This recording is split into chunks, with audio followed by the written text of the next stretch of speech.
Today we're going to continue our study in the book of Habakkuk. We're in chapter 3. We're almost done. Some of you are going, man, I'm going to be glad when we get out of this book. But we got this Sunday and maybe one more, all right? Maybe one more. We're going to finish it. And I think today we're going to have a little bit of a twist on what's going on. When you look at it, got to turn it on. Alright? When we look at it, so far we see that the questions of life are many. Two of the most vexing questions in life are, why do the righteous suffer? And why does God often appear to remain silent? Alright? Now Habakkuk asked such questions. And he found answers in an unexpected fashion.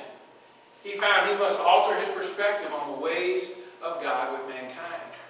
Alright, we're going to look at that a little bit more as we review, just to get us back into it, to get you thinking in Habakkuk style, okay? Enter Habakkuk's mind and try to understand where he was. The ultimate answers to such difficult questions always take the questioner back to God himself. Habakkuk questioned God, but ultimately the prophet came back to the profound answer for all the questions of life.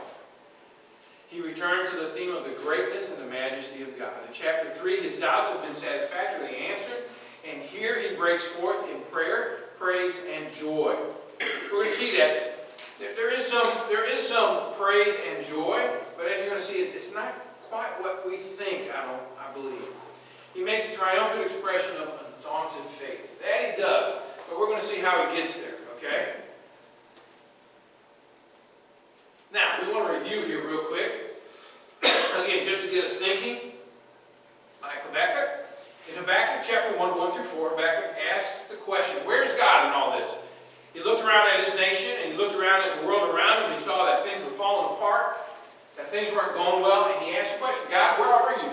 Why are you letting all this go on? Why are you silent? And in Habakkuk 1:5, God answers. And he tells Habakkuk, he says, look around and observe the nation. I am doing something that you won't believe. Now notice he says there, that's a quote right out of the text. He says, I am doing something. Not that I'm going to do something, but he says, I am doing something. I'm already at work. You just don't pick up on it. Your radar is missing the signals that I'm sending, if you will. All right? So he says, look around and see. All right? And I think we talked about this, and we'll talk about this a little bit more as we go through it. We tend to be the same way, don't we? We tend to get tunnel vision, and we only see what we see, and God says, I am at work in a much broader sense, in a greater way than you can even imagine. In fact, the New Testament says he's able to do abundantly above all that we ask and think, right? So that's where Habakkuk is. Habakkuk's not there. So Habakkuk comes back, all right? You think that would be enough? If God said that to you, you'd say, man, I don't know if I'd say anything back to God after that. Well, Habakkuk comes back with another question. And he says, how can you use a wicked nation to punish, that's supposed to be the word punish there, punish your people? Because what God said he was going to do is he's going to raise the Babylonians up to come in and to punish the nation of Israel. In order to bring them back to him, he was going to use a wicked nation like the Babylonians. And so God raises them up. They are his instrument that God is going to use. And Habakkuk says, God, I can't believe that you would do this. To a Jewish mind, that God would have anything to do with such a sinful nation as the Babylonians was beyond their thought. Alright? It was beyond their thought. And God comes back in chapter 2 and he responds this way. God simply says, the just or the righteous or the Christian, as I put it, will live by faith. That was it. He said, Habakkuk, you don't need to understand everything that's going on. You just need to trust me. You just need to live by faith. Know that I am a good God and I'm working things out. I told you I am doing something. And you've got to trust me here that what I'm doing is for your benefit. And so he says the just will live by faith. But God continues on. He gives Habakkuk a little more substance. All right? Because he gives 5 woes in the rest of chapter 2. 5 reasons as to why he's going to punish or literally destroy the Babylonians. And he said, number 1, he said, I'll judge the Babylonians for the following things. 1, for extortion. For them coming in and then extorting from those that they conquer what didn't belong to them, for extortion, then for intemperance, all right, and then for iniquity,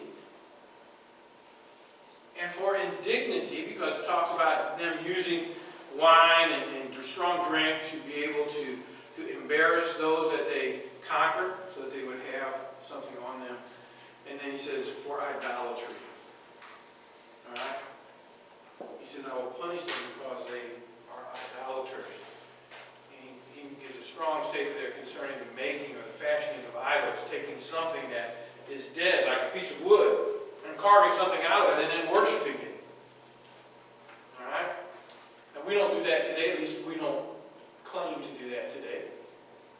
But we did point out, if you remember, and I want to bring it back up again, simply because of the reaction I got when I said it the first time, and that is we look to things like AI. All right? We talked last week. They're out there, and I don't remember what it's called. We'd have to ask the experts on that. But you can create a voice that will talk to you. You program it. All right? You program it with what you want it to know of you, and then you can sit there and talk to it. To me, there's no difference between that and an idol. You're programming it. You're doing it. It doesn't know anything. It is dead. It can't help you. All right? It only knows what you give it. That's an idol. All right? And what I see, that's an idol. And we look to that. People are looking at it. They come home, they have a hard day at work, and so they lay down on their bed, and they pop up this AI voice, and they use it to talk to it, to give them comfort. I'm going, really? Come on now. Come on now. All right? You're going to use that? You're going to do that? You're really going to fall for that? It's an idol. It's the same thing. So we do it today. We're like that. All right? We haven't changed. We may have gotten a little more sophisticated, but it's the same thing. It's the same thing. We do it all the time. All right? And so we have to be careful, guys. We have to be careful. It's so subtle how idols creep in. All right? It's so subtle. We can think it to be a good thing, but it's not. It's not. All right? All right, we're going to move on. All right, so when we look at Habakkuk chapter 3, and we get into what it says here, I'm going to read just the first two verses to get us going here. It says, a prayer of Habakkuk, the prophet, according to Shigionoth. He says, Lord, I have heard the report about you, and I fear. O Lord, revive thy work in the midst of the years. In the midst of the years, make it known. In wrath, remember mercy. All right, so a couple things we want to look at here. First of all, it calls it a Shigionoth. All right? Now, the word Shigionoth in the scriptures, in the Hebrew scriptures, is somewhat obscure. We really don't know what it means. All right, bottom line. All right, we have some ideas here. But in the Hebrew, it is a plural of the noun that appears elsewhere, only in the title to Psalm 7. So there's only two places in the Old Testament where this word is used. Our text today and Psalm 7. All right? So when we look at it, it's more reasonable to see Shigionoth here as having a musical, liturgical significance of some kind. What it means, we don't exactly know. What we do know is at the end of the chapter, all right, at the end of chapter 3 here, at the end of the book, it says for the choir director, on my stringed instruments. So it has some kind of musical aspect to it. Okay? But I am not going to stand here and say this is what it means, because we really don't know. That's the bottom line. Okay? But it is a Shigionoth. And then Habakkuk's response to God, to what God revealed to him then, comes in next. Okay?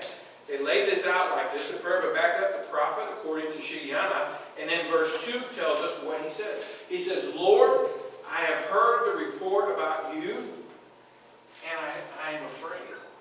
I fear. All right? Think about that for a minute. God has given his response to Habakkuk. He has told him what he's going to do. And Habakkuk finally, I think, is getting his hands around it a little bit. And he says there, I have heard the report and I am afraid. I'm afraid. Now, I got to be honest with you, I don't know of too many places where we kind of statement from somebody like a prophet of God. He says, God, I have heard what you said you're going to do. And he says, I'm afraid. What he's saying is, God, I've heard it. I believe you can do it. And it scares the living daylights out of me. That's what he's saying. He heard God's purpose to discipline Judah and destroy Babylon, and God's plans were beyond human understanding, and God's preeminence beyond comprehension. His reaction to this was one of awe. Literally, I heard the hearing of you, and I am afraid. I'm afraid. Let me ask you this. I have to, all right? I just feel compelled to. When's the last time that you have been praying and asking God for wisdom, for an answer to something that you need help, and God gives you the answer, and you say, God, I hear what you're saying, and it scares me to death. Right? Not often, is it? I mean, I got to be honest. I'm sitting here. I'm not sitting there saying, all right, I've been there. Not often, because we are taught that if we understand the majesty of God, that should get us above the circumstances and that we shouldn't feel that way, right? Wrong. Wrong. Because we're going to look at, in the rest of chapter 3 here, what we're going to look at through the first 15 verses, is we're going to look at the majesty of God. And we're going to see what Habakkuk says. But Habakkuk says when he starts this, God, I have heard what you have said. And I'm afraid. It scares me. Because I know what you're going to do. One, he says, think about this. He says, I understand you're going to discipline Judah. You're going to discipline Israel. I understand that. And we need that. And he says, and I know that you can destroy Babylon. You raise up nations and you destroy nations. They are your servants to do your bidding when you want them to. And Habakkuk says, I'm scared. I'm scared. Now think of this. Last week we talked a little bit about that maybe some of the woes that we read about, that maybe what God is doing in our lives now, in the West, in the United States, all right? That maybe, and I am not a prophet, and I am not prophesying. I don't want to be stoned at the end of the service. But maybe, we've got to entertain this. Maybe, just maybe, God is disciplining His church here in the United States. Maybe He's trying to get our attention. The church is not as strong as it was at one time, right? I mean, there was, right? Did I lose you? Are you all asleep? I mean, thinking ahead to Father's Day celebrations, maybe. But, the church doesn't have the influence that it had at one time. I knew guys when I was in school, all right? Not long ago, when I was in school, all right? I knew pastors that pastored in towns where the town would not plan the celebration of anything without going to the church first and asking them, what do you think? Do you think this would be a good thing, and will this interfere with anything you're doing? Because that's how much influence the church had in what was going on. We don't see that anymore. We've been pushed to the fringes. All right? We've been pushed to the fringes. They don't look at us for guidance. They laugh at us. And maybe God is trying to get our attention.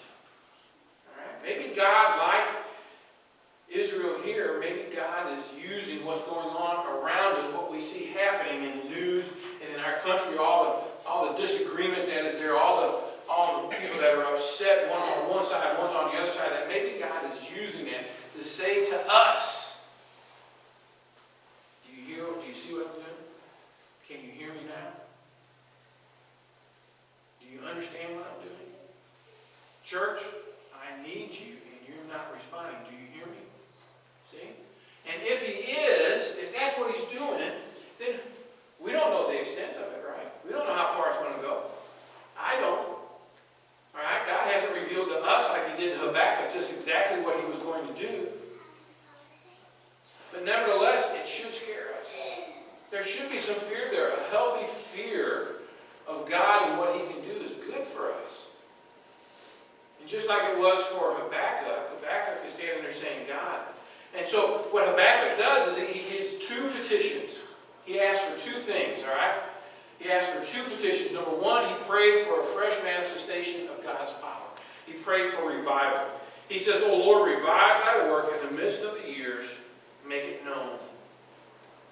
So he said, God, I know that you can bring us back. I know that you can do a work. Do that work. Notice that he didn't ask God to not discipline them. You notice that? He didn't say, God, please don't bring the Babylonians to discipline us.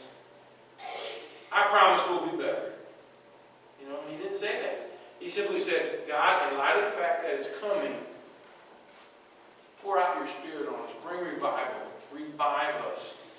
Give us what we need to stand up during this time so that we can persevere.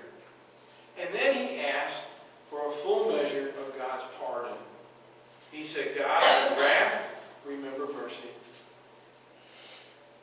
In wrath, remember mercy. All right?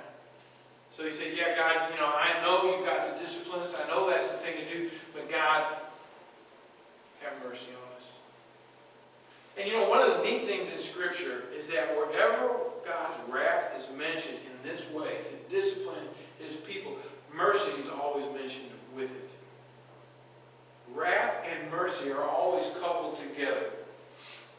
Because wherever God pours out his wrath in order to bring those back, there's always the forgiveness, the mercy for God to forgive his people and to restore them, to bring them back.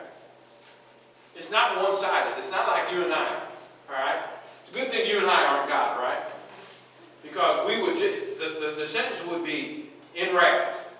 And that's it, because we don't have mercy usually. All right? It takes us a while to get around to that side of mercy, but not with God. With God, it's always coupled together. Where there's wrath, there is mercy. And so that's what he asked for. One man said this, all the paths of the Lord are mercy and truth unto such as keep his covenant. The original Hebrew word that has been translated path means well-worn roads or wheel tracks, such as ruts as a wagon when they go down our green roads. This was back in the time when they rode in wagons, and when the roads would get wet from the weather, it would sink. All right, it's like watching an old western when the mud would be there and the wagon wheels would sink. That's what he says. But he says such ruts as wagons make when they go down the green roads in wet weather and sink up to the axles. God's ways are at times like heavy wagon tracks that cut deep into our souls, and yet all of them are merciful. All right? The idea here that Spurgeon had was that God couples his wrath and his mercy together so that even though when God disciplines us, it'll smart. But nevertheless, along with that smartness, there's mercy there to comfort us, to forgive us, to restore us. All right? And what we're going to see how that's going to take place here in Habakkuk chapter 3. All right? One man said this as we think of wrath and mercy. Spurgeon's got another quote that says, God's anger kindles very speedily when once men have rejected him. When the period of their mercy is passed away, then comes the hour of their black despair, and his wrath is kindled in a little time. All right?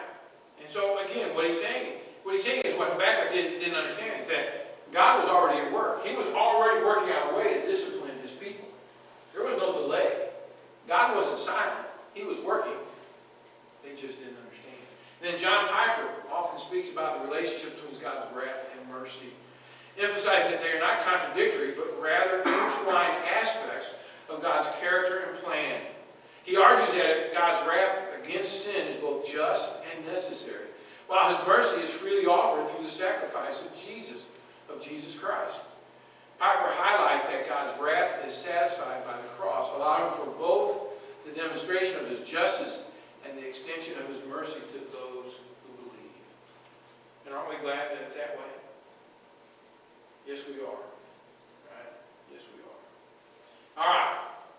In Habakkuk 3, verses 3 through 15, we're going to see God's presence of majesty.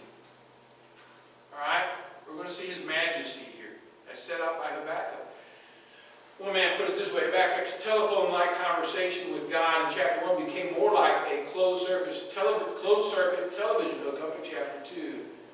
The audio connection was enhanced by visuals witnessed from the ramparts. And then suddenly the prophet was ushered into the very presence of the Creator with whom he had spoken so bodily from a distance, or so boldly from a distance. The prophet stood face to face, so to speak, with the sovereign Lord. As in Job 42:5, it says, I heard of you by the hearing of the ear, but now my eye sees you. All right? So Habakkuk begins. Let me read you verses 3 through 7 here, and then we'll get back in to our notes. 3 through 7 say this: God comes from Teman, and the Holy One from Mount Paran. His splendor covers the heavens, and the earth is full of his praise. His radiance is like the sunlight. He has rays flashing from his hand, and there is the hiding of his power. Before him goes pestilence, and plague comes after him. He stood and surveyed the earth, and he looked and startled the nations. Yes, the perpetual mountains were shattered, the ancient hills collapsed. His ways are everlasting. I saw the tents of Cushan under distress. The tent curtains of the land of Midian were trembling. All right? So here he describes God. He says, first of all, that God came from Teman, and the Holy One from Mount Paran. All right? So God came down to his people. This is just like he did when he was at Sinai, to establish a covenant with them so he would come to liberate his people and reaffirm his covenant with them. God came from Teman, the Holy One, from the Mount Paran. Teman was a desert oasis in Edom. Okay?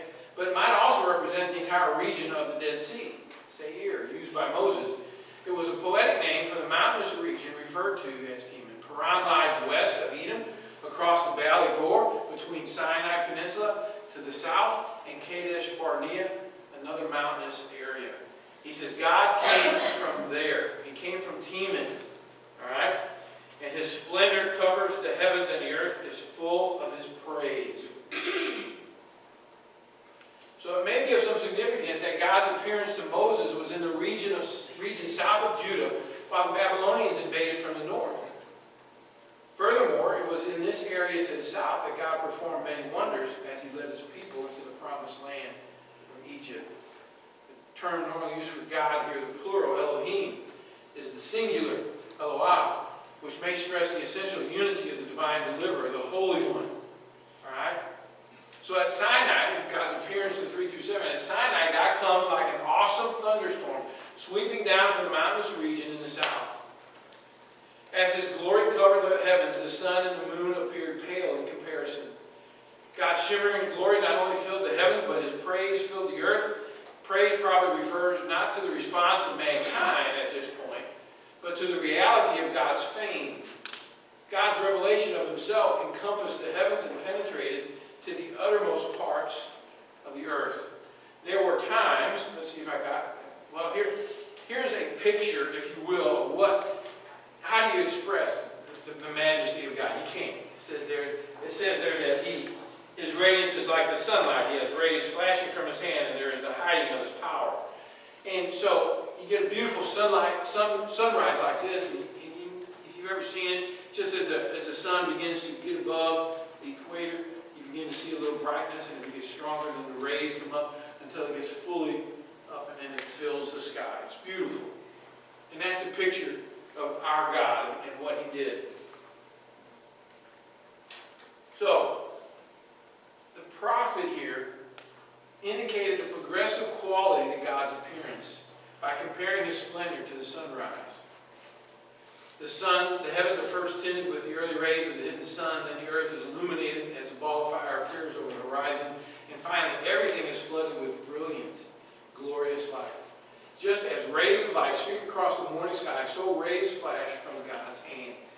As God advanced, the all-pervading light was traced to the source, the hand of the Lord. The rays emanated from God as they do from the sun. People often illustrate a sunrise by drawing a circle around, surrounded by lines, cones, or horns, or rather a crude but nevertheless effective way of depicting radiance.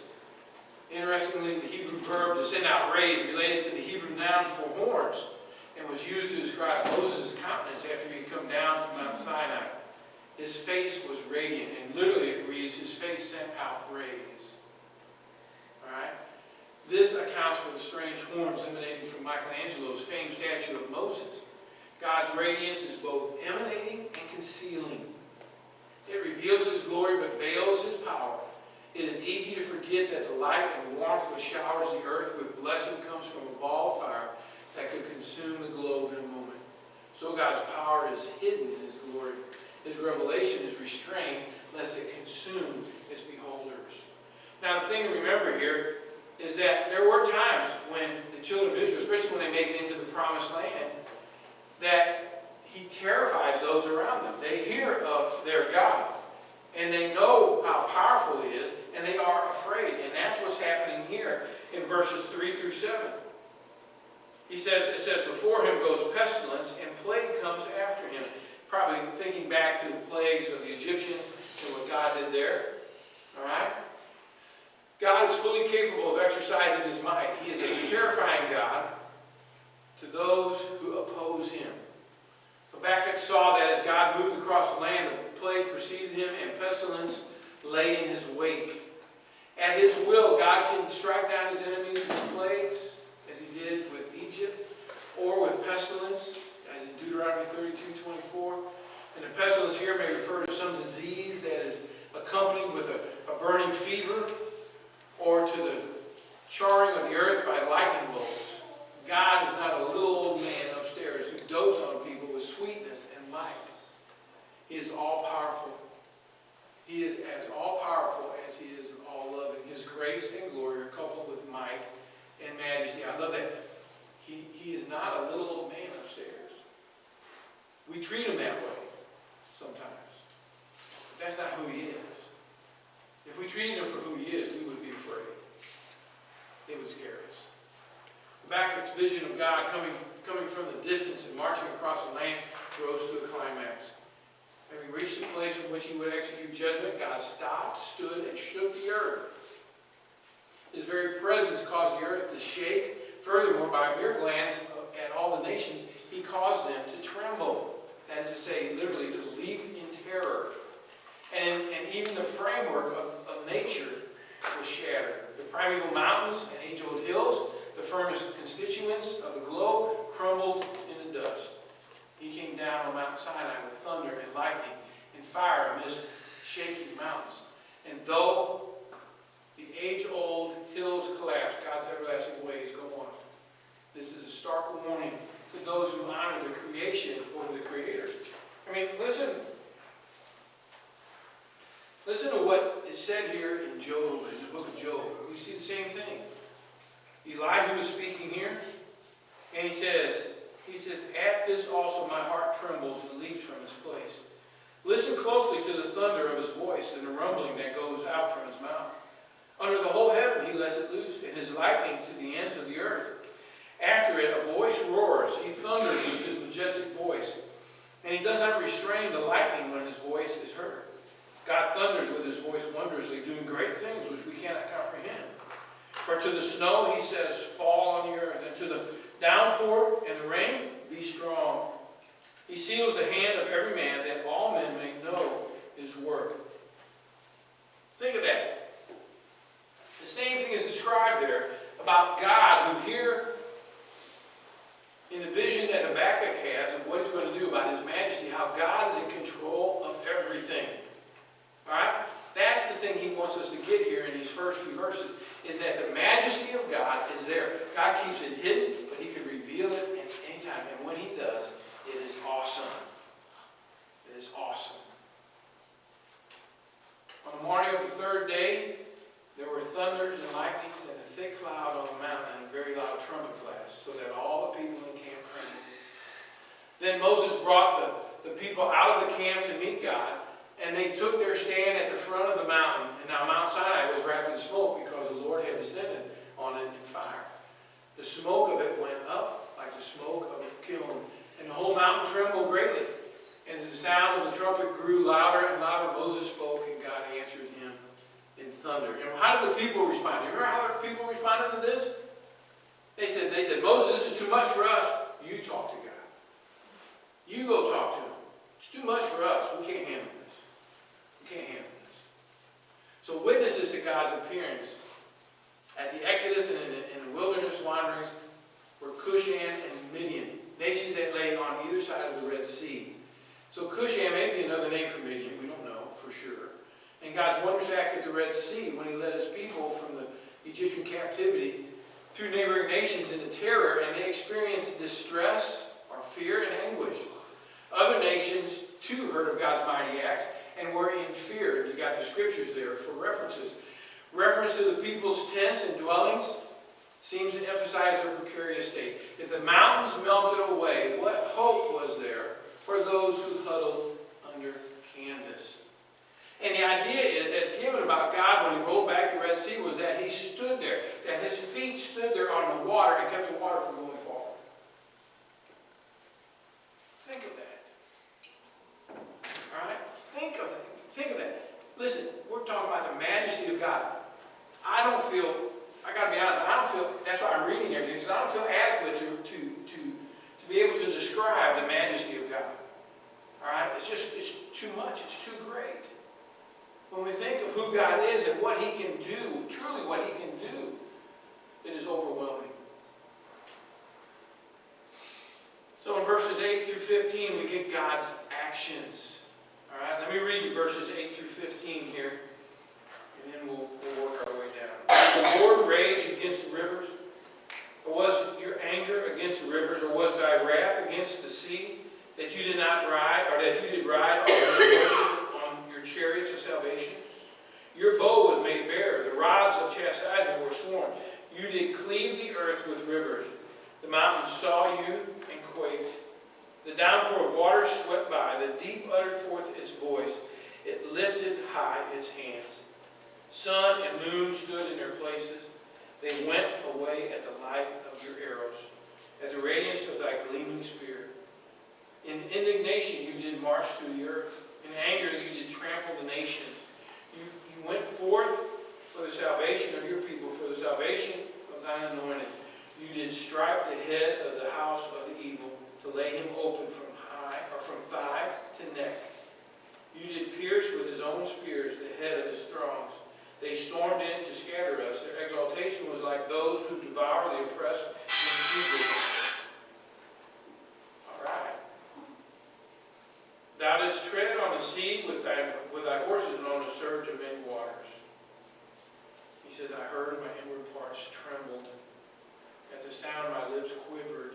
Decay enters my bones, and in my place I tremble, because I must wait quietly for the day of distress, for the people to arise who will invade us.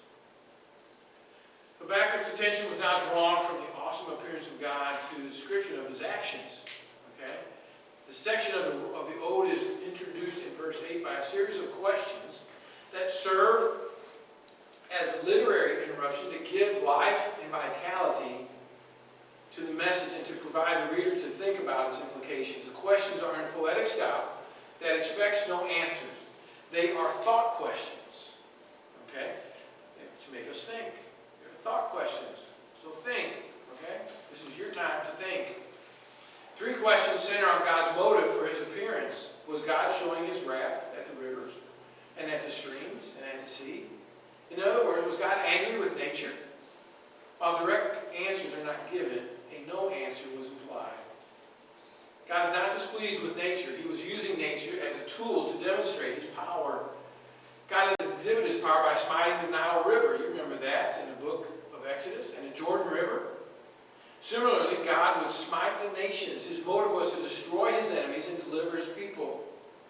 God was seen as a victor riding forth with his horses and chariots in majestic power. What a contrast to what we read earlier about the Babylonians and their horses that would eventually be stopped when Babylon fell a few decades later. And do you remember, I'm going to ask you again, all right? Do you remember what were the Babylonians doing when they fell?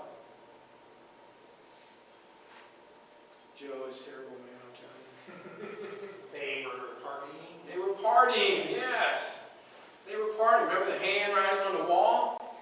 They were having a party. They were so confident that no one could overtake them, that they were having a party. They were enjoying themselves. And God comes in and says, party's over, guys. Party's over. So God pulled it from its sheath and it was ready for action. The statement translated, "You call for many arrows," is an enigma in Hebrew. One scholar claimed that he found more than 100 translations of the short phrase of 3 Hebrew words. And so perhaps a reasonable and somewhat literal translation is, staves or arrows are sworn by a word. There is a certain seriousness about God's action here.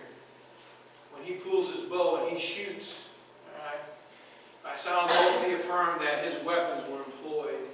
The NIV captures this thought of God's confirming his use of arrows by saying he called for them. The parallel between this verse and parts of Deuteronomy 32 is striking. The Song of Moses speaks of a consuming fire, pestilence, and plagues, and arrows drunk with blood as part of his oath for vengeance against his adversaries. Now, this is the God that we know. And so in personifying the mountains, Habakkuk said it added their reaction to God's presence and power. For they saw God and writhed. The Hebrew word translated writhe depicts a person twisting or turning while seized with pangs like a woman in childbirth. To the witness of the rivers of the mountains, flooding waters moved in recognition of God's power. Underground waters of abyss, the deep, were personified as speaking, roared, gave their voice, and its high waves were personified as having hands. The deep lifted its waves, all right, on high. God's power can cause tremendous upheaval in nature. The Red Sea and the Jordan River have both responded to God's command. And while all nature shook, the arrows and spears of God's wrath sped to their targets. Sun and moon paled before the brilliance of the lightning flashes, which perhaps accompanied the hail that destroyed Israel's enemies near Gilgal. In his wrath, God often used and controlled the forces of nature. All right? Think of it. Think of it. And how does this apply to us then today? We're not quite there yet, but we're getting there. All right? So think about it. Think about it. We see all the upheaval in what we see in the weather. We got people who want to say it's global warming and all that kind of stuff, and just what's going on. And I'm not a scientist, so I'm not here to say yay or nay, but here's what I am willing to say. God controls nature. God controls the weather. They can say what they want about it. The problem is that God is in control of the weather. If we don't like the weather, if we don't like what's going on out there, we need to pray and ask God to change it. All right? It wasn't that long ago when farmers used to spend time praying and asking God to bring rains in periods of drought.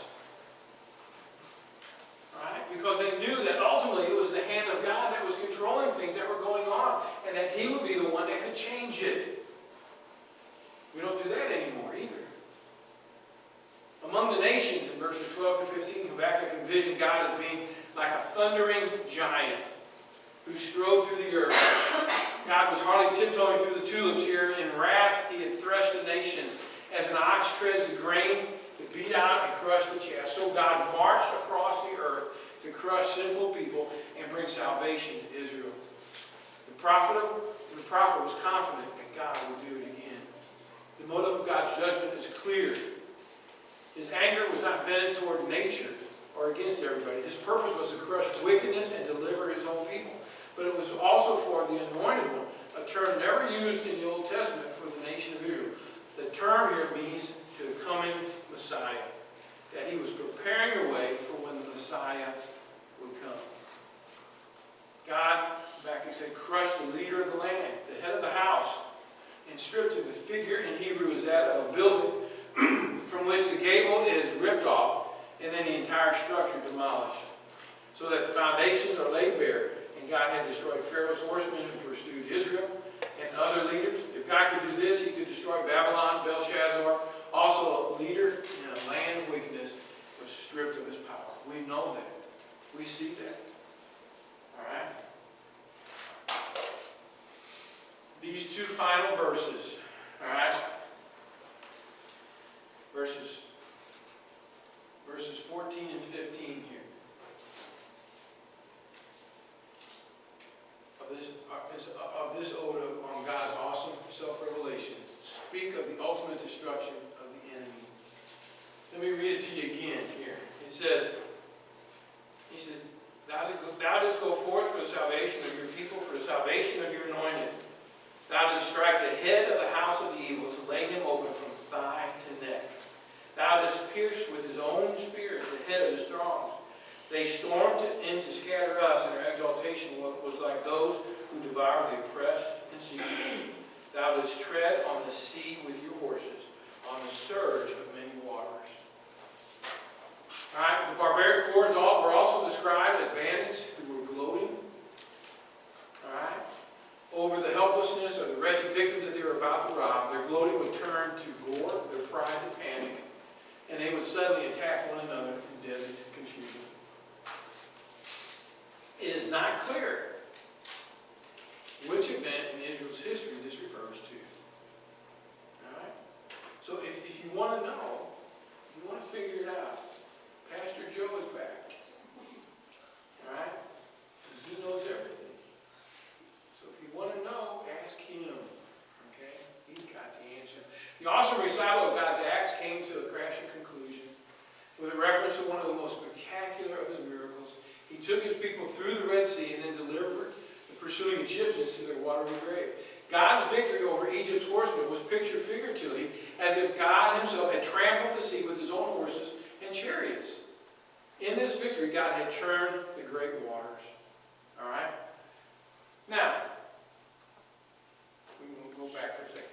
Now, I want you to think about here. When we look at this, this is the majesty of God, the presence of God, God's presence of majesty. All right? If this was true then, it's even more true now, right? If it was true then, it's even more true now, right? Right. Thank you. Thank you. I appreciate that. I said that before everybody did. Okay, I'm in the wrong place here. But it is. And so what is it supposed to do for us? All right? If we are in a dark time, all right, like Habakkuk was, it produced in Habakkuk fear and awe. It gave him a greater appreciation of who God was. He knew what was going to happen. And as we'll find out next week, he says, I must wait quietly for the day of distress. All right? He knew it was coming, but yet he was to wait quietly until it came and live by faith. Not give up, but live by faith. So I think for us, I put it this way. I don't know that I'm 100% happy with the way I put it. It will get us started. You may feel free to change this any way you want. But this is what I want you to take away today. The presence of God's majesty should produce hope in the life of the believer. And should. When we read about this God who is able to do what he did, it should give us hope. And if it does, then it should also produce perseverance in the life of a believer and in God's church. Okay? If we have hope, not a wishful, maybe this is going to happen, but if we have hope, biblical hope, and we know that God can do what he said he would do, and that he would do it, if we know that this is God's plan, God started it, as we said before, God's going to end it, he's going to bring it about the way that he wants to, he is in control, even when he seems to be silent. If that is true, then we should be able to persevere. Alright? Doesn't mean that we'll carry a smile on our face all the time. I guarantee you Habakkuk, at this point in time, was not smiling at what God was doing. He says, I am afraid. I fear. I've heard you and I fear. And that may be the way it is for us. Alright? Who knows what lies out ahead? If God truly is dealing with his church, which I believe he is, I see the church, and Joe, Pastor Joe can correct me if I'm wrong here, but I see the church at the center, basically at the center of everything. What goes on in the world around us, by and large, all right, is a result of where the church is and how the church is doing. All right? When the church is strong, there's certain effects that take place, good things, good benefits. When the church is weak, then there's some negative things. Sin tends to run rampant, more rampant than it did before. And so I think there are times when God is dealing with his church and trying to bring them back to a place where they can have influence in the world around them. And sometimes to do that, it is not always a pleasant thing. All right? It's not always a pleasant thing to be disciplined, especially by the hand of God. All right? I mean, I don't know about you, but I remember when I got disciplined as a kid, all right? One of the things all my mom would have to say is, you wait till your father gets home. I never wanted to hear those words. I never wanted to hear it. That was not a good thing would not make my day happy. It might be something that I needed, but it was not what I wanted to hear. All right? And I think that's the way it is with God. God's majesty produces hope, and that hope produces perseverance for us individually and for the church. And it helps us to get through those times when God seems to be silent. When really He's not. But it gives us the opportunity to say, okay, God, what are you trying to do? Give me eyes to see so that I might understand what your plan is right now. That I might know it, so that I might be able to respond in faith, and that I might be able to tell others and to let them know. So that they might be able to prepare, so that they might be able to come to know Christ as their Savior if that's what's needed. But help me to understand so that I can help others. And I think that's what God was doing here with Habakkuk. And I think that's what Habakkuk was saying. Habakkuk didn't say, God, now that I know, please remove it. He said, now that I know, I'm going to fall back on the majesty of God, and I will wait quietly for the time when all this takes place. And I will live by faith. And I will trust God. That He will give me strength and that He will see me through regardless of what is going on. And God did. Israel's still around, right? He didn't wipe them out. They're not gone. Alright? So we're the same way. So that's my encouragement for you this week. Fathers, you want a Father's Day message? Here's a Father's Day message. Live this out before your family. Help them to know that you believe that you have hope in God, and that because of that, you are going to persevere in your Christian walk. That you're going to live life as you should. And that they might be able to see it. And all God's people said? Amen. Amen. Let's pray. Father, we do thank you again for your word. We thank you for Habakkuk and for what you revealed to him, for what you taught him about your majesty here today.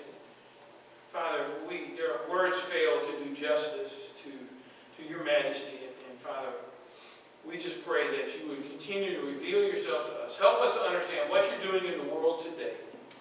Help us to walk and live by faith, that others might see a difference in us because of that. Give us eyes to see. And as we learn, help us to go and tell others. For we ask it all